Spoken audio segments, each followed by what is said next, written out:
You notice something small. It isn't urgent, so you leave it. You tell yourself you'll deal with it later, but that small thing you ignored eventually becomes the thing that breaks everything. A young monk named Han lived in a monastery on a hill above a wide stream.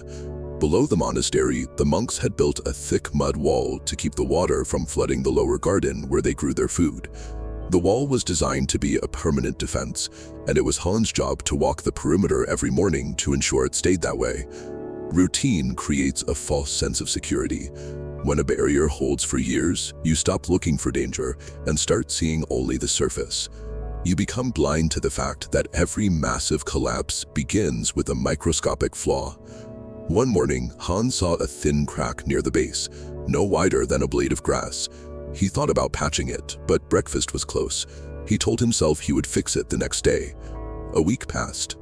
The crack grew, and a thin line of wet mud appeared around it. He pressed his finger against it and felt the soft earth, but the wall was still standing, so he did nothing.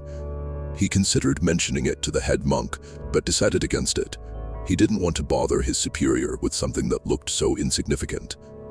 2 weeks later, a second crack appeared, then a third. Han looked at them every morning and convinced himself that because the wall hadn't fallen yet, it was still fine. Structural vulnerabilities do not stay the same size. They compound in the dark while we are busy actively choosing to look away. Then one night, a heavy rain came. The stream filled high, and the rising water began to exert massive hydraulic pressure against the mud barrier. By morning, the wall was gone. The cracks had split wide open, and the water pushed through every weak point at once. The garden was flooded. The food was destroyed. Months of the monk's work washed away in a few hours. When the head monk asked if there had been signs, Han admitted he had seen the cracks. He explained that he kept telling himself they were small. Sudden disasters are rarely actually sudden. They are the final consequence of thousands of small, ignored vulnerabilities finally reaching their breaking point. That evening, the old master sat with Han. Han explained that the wall broke last night in the rain. The master disagreed. He pointed out that the failure occurred the second Han looked at the first crack and chose to walk away.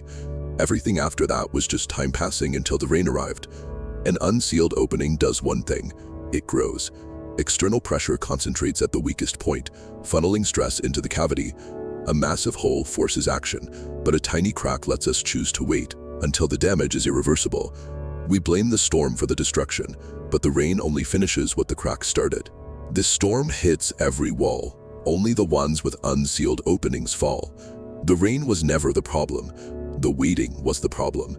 If the cracks had been sealed, the wall would have held. This applies to more than just mud and water.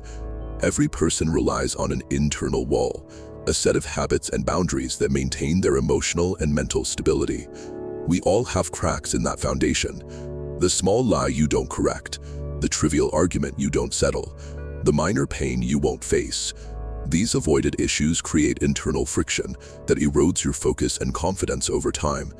Much like water pulling soil away from a foundation, an unresolved lie requires constant mental energy to maintain, weakening your ability to handle the next stressor that hits you.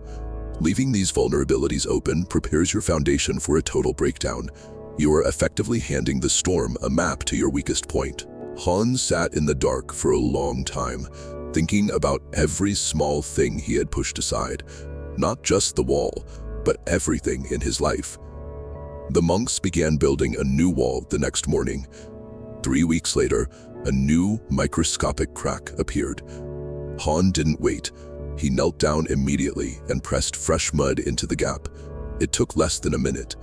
By fixing it now, he ensured the next storm would have nothing to exploit. What is the small thing in your own life that you keep telling yourself is not a problem? You cannot stop the rain from coming. Your only responsibility is to identify the cracks in your wall and patch them today, long before the pressure arrives.